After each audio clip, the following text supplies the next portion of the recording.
Welcome back, and what it do? It's your boy Just Locks again with another lock tutorial. We're about to break down color today, not specifically in any form or fashion, other than showing you what I'm doing and why I am doing it, and also to show off the results because they turned out very well. Hope you enjoy this video. At the end of the video, like, subscribe, leave a comment, let your boy know how you felt about what I did today. Let's get into it. All right, let's get into it. That is my 50 volume developer that I'm pouring into my mixing bucket. Just a little bit because I want to brighten up this color a little bit, add a different type of vibrancy to it. And here we have my Adored Ginger. It's slow to pour, but that's why I use things to break it down. You could also use conditioner to help lighten your color and add a different dynamic to it. Now, as you see, I'm coming in heavy with my color, saturating real heavy because you have to penetrate locks. They're a little bit thicker than loose hair, so you definitely got to make sure you get into it. The word that I always use when it comes to color is saturation. Now, as you see, I'm layering my color, going in section by section, making sure I come in heavy.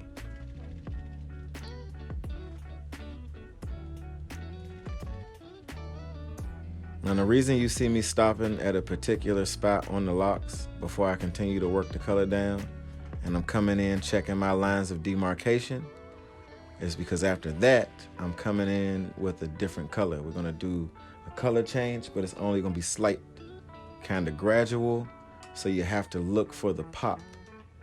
But I promise once we finish, you'll see it kick through very well.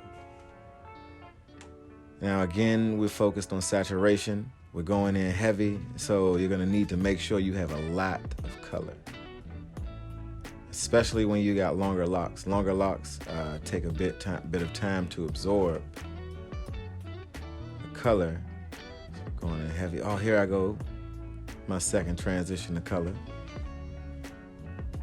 Now again, as you see, I got a few bottles up there going in for heavy mixing.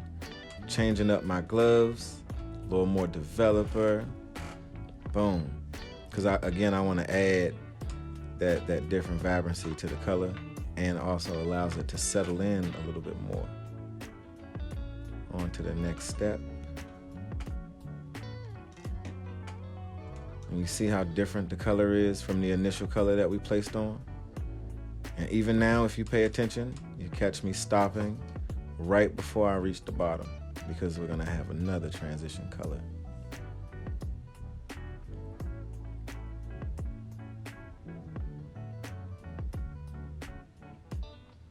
Boom, look at that saturation. You gotta get your color in nice and deep for it to stand the test of time.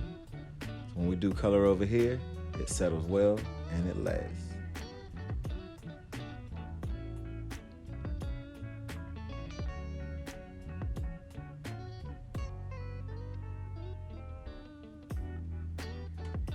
Now, the reason I chose to do this particular color pattern, starting light, going into dark, and then my next transition is going to be into light, because with particular styles on locks, it allows you to add a different kind of dynamic to the style with the color, where you can pick and piece, mix and match how you want the hair to look, and it shows off very well, which you'll see by the end of this video.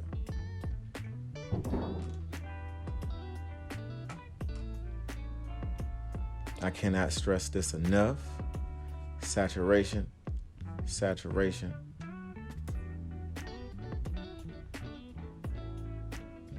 Notice that I'm mixing my colors into each other as I'm making my transition, which allows me to make a smooth transition, and it adds another dynamic to the color as well. Again, switching up the gloves so I don't mix and match my colors that I just had. I can't tell you how many packs of gloves I go through in a week of doing color. Check it out. We're adding our third and final layer of color. Again, mixing it in to the last color we did, so it's a smooth transition. We don't want any hard, choppy transitions in our color. We want to make it look as natural as possible. That's why I'm working from top to bottom, just working those colors in, smoothing them through. I know you're wondering how I keep them from mixing, even with changing the gloves. Well, I've been doing it for some time, so it's a lot easier now, but there'll be more videos that we will get into so you can see exactly how I do it with the appropriate separation. Now that I have everything solid and saturated, even if the colors do touch a bit, they will not soak into each other.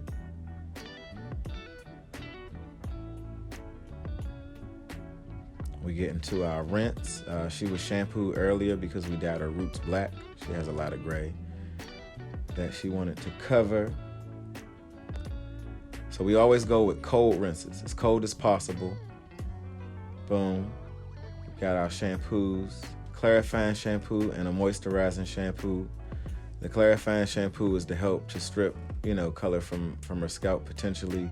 And our moisturizing shampoo is to add moisture back to her hair after having, do our color and everything and rinsing her with the clarifying shampoo.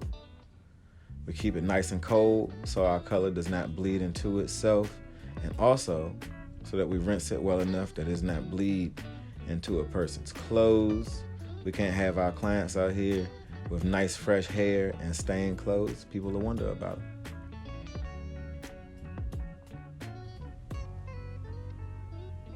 Voila. This is how our color came out. Pop. Beautiful with the style. Boom. So yeah, that was that. I definitely had a wonderful time doing the video, knocking that out, getting that color done, just showing y'all how I knock my transitions out, and just giving people, different ideas about doing color.